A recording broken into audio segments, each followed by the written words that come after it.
Today we're going to see if Stagg Jr. can beat George T. Stagg. Stay tuned to find out.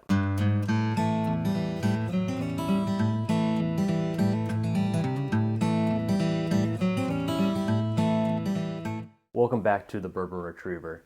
A couple days ago I posted my review of the 2023 George T. Stagg, and I wasn't a big fan of this year's release, so I thought it would be a good idea to see how it stacks up to some Stagg Juniors. As I was drinking the George T. Stagg, in my mind, I was thinking the Stagg Juniors are better, but the only way to really know that for sure is to do a blind. So we're gonna try it today and see if I was right. Now, I really hope the George T. Stagg actually wins today, because the time and energy and money people had to put in to get that bottle is so much more than a Stagg Junior. Stagg Junior comes out twice, 3 times a year, whereas George T. Stagg only comes out once. And I know George T. Stagg is a bottle that many people are chasing. And whenever you spend that time and energy and the bottle just doesn't turn out to be that great, it hurts just a little bit on the inside. So competing today, we have the George T. Stagg from 2023 coming in at 135 proof, 15 years old. We also have Stagg Junior batch 15 coming in at 131 proof. And then the third bottle is a sample I got from my brother, and it is Stagg Junior batch 22A. So Stagg Juniors, they're not age stated, but they're typically blends of 8 to 9 year old juice. Each batch is slightly different, but overall, they're some of the best barrel proof products that are on the market. They're supposed to be about $50, but they're rather hard to get, and on secondary price stores, they're probably closer to the $200 range. And of the Stagg Junior batches that I've tried, the 22A and the batch 15 are some of my favorites, so I thought those would be good test components to the George T. Stagg that came out this year. So I've already gone ahead and poured them all out, mixed them up beyond my memory of knowing which is which. I put them all in little Buffalo Trace glasses. Since I'm drinking Stagg and George T. Stagg, I thought it made sense to use these. So we'll start off with number A. Okay, after smelling the nose in that first one, I'm super excited for this blind. Anytime you get to drink George T. Stagg or Stagg Junior, it's always a great time. On the nose of this one, I'm mostly getting a really dark, rich caramel. Not so much the oak notes, but it's like not a burnt caramel, but maybe if you took dark brown sugar and condensed it into a liquid form, maybe that with a little bit of caramel on it. All right, on the palate. All right, that was rather proofy. I probably should have done a prep pour for this one, because they're all over 130 proof. The George T. Stagg is 135, so I'm definitely gonna need a second sip on this one.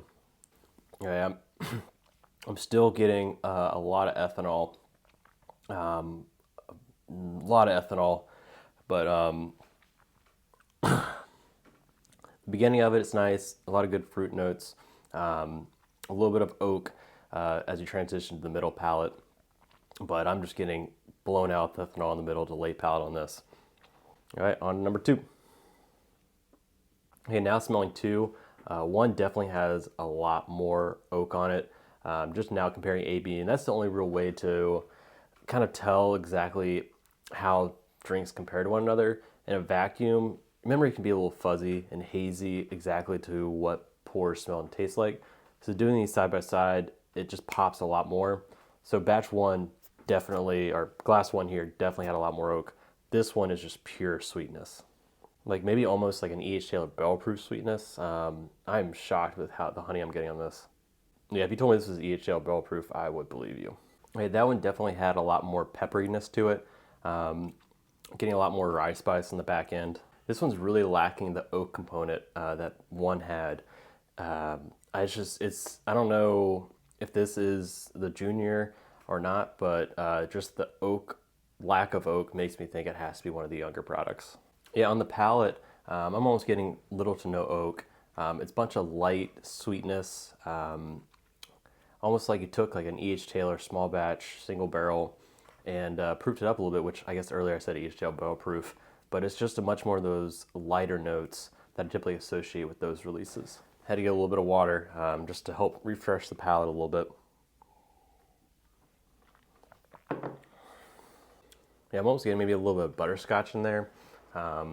Very, I don't know if this is the right word, but it's definitely creamy. I would say this is a creamy drink, which is also kind of a weird word to describe a bourbon, but it's almost that texture you get on your tongue when you're like eating ice cream or something, right in the center palate of your tongue. It just reminds me of that a little bit. All right, on to glass 3. All right, this one is a contender. Just on first glance, I would say glass 1 is better than 2. I'm going to go back through an A-B off camera after I go through them once, but just on first sniff, this has a chance for to compete with 1. Yeah, the aroma on glass 3 is just full-bodied.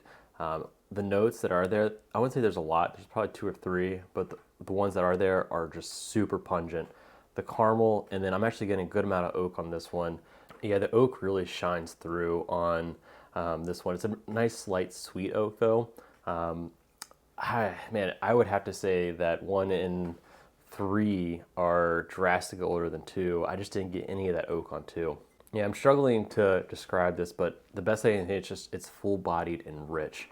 There are probably 2 or 3 notes of the oak, the caramel, but the ones that are there are just full-bodied, in your face, smack you that they're there, but they're the exact notes that I want. I'd say the predominant note on glass 3 is sweetness.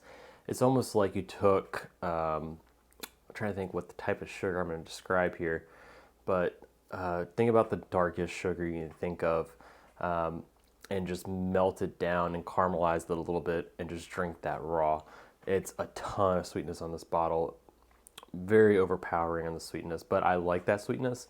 I would describe it as drinking a proofed up Eagle Rare. So imagine how Eagle Rare has that grape note. I would say that's very similar to what I'm getting here, just add some proof points to it. And then what I typically look for in George T. Staggs, which I'm getting in this bottle, is around the mid palate. It just escalates. And that's what I look for in good bourbons. You get that nice notes at the beginning, but as it gets to the mid palate, those same notes just get more vibrant. And that's what I'm getting on this bottle. As it gets to the mid palate, they get very vibrant and change ever so slightly. I am struggling with how to describe the change in the flavors, but they are there. And then you get that nice little spice in the back end, but it's not too prominent. Yeah, I like that a lot. That's definitely a front runner. I have to A-B with 1 to see exactly how they compare against one another. I'll easily say 2 is in last place right now, B, I guess. And then I'm going to A-B these off camera a little bit and I'll come back. All right, so I took a 5 to 10 minute break, walked around the apartment, drank some water, went outside even to just refresh the, get different senses in your mind. And sometimes just different environments can help reset yourself. I came back, first drank a B, which I put in last place. And I still agree. I think this is a good E.H. Taylor barrel proof alternative. There's a ton of just nice light sweetness on it. I'm not getting a lot of oak. And I think for me personally, just my palate, I enjoy more darker and richer notes. So this came in last place. But where it was closer, as with before, was C and A. A, I think there was a lot more going on. I think there were more notes into it, but the notes there just weren't as deep. I don't know what it was. I was getting more flavor on kind of the side of my palate. I don't really know how to describe that or why that is, but the middle of the palate, there just wasn't as much going on. And then for C, which was in first place, to me, this was just a proofed up Eagle Rare. If you enjoy Eagle Rare, you're going to like this bottle. It has that nice, rich, dark grape note throughout the pour, and then the back end you get a little spice. I wish all batches were like this. This is what I think Stagg should be like. So I don't know what any of these are yet, but I would say C was a distant for me, but B was distant, but A and C were pretty close. I personally enjoyed C more because it just fit my flavor profile. I really enjoy that over sweet grape note that you get from a lot of Buffalo Trace products. I would say that A had more different notes going on, but none of them were as pungent or in your face. So if you don't like that Eagle Rare note, you probably won't like C, but for me personally, I enjoy it. All right, let's go and get in the reveal. B, which is in last place, is batch 15. I had to do a double take there because I own a bottle of batch 15 and I've never gotten that E.H. Taylor note on this. That is surprising. I don't own E.H. Taylor Barrel Proof. I've had different batches at bars, but I'm going to have to see if I can track one down and do a side-by-side with this batch 15 and just see actually how close they are.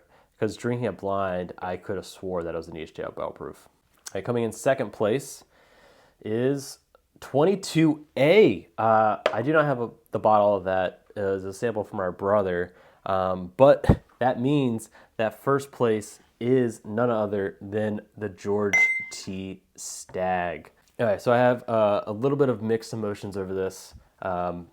First, a lot of humility because I said I didn't like this year's George T. Stagg that much in a vacuum.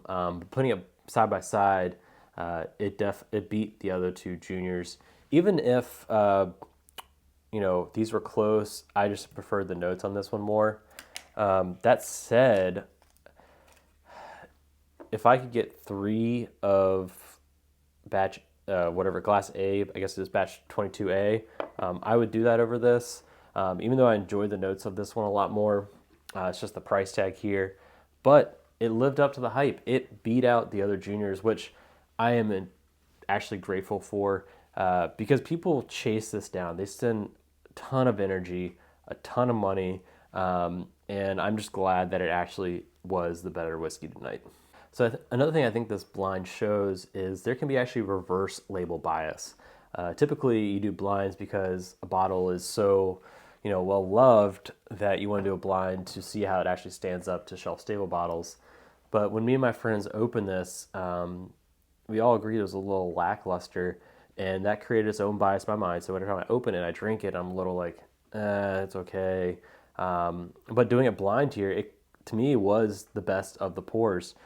So even if a bottle is, really well sought after, I think you should do blinds just to see how it actually stacks up. So that is my George T. Stagg versus Stagg Junior blind.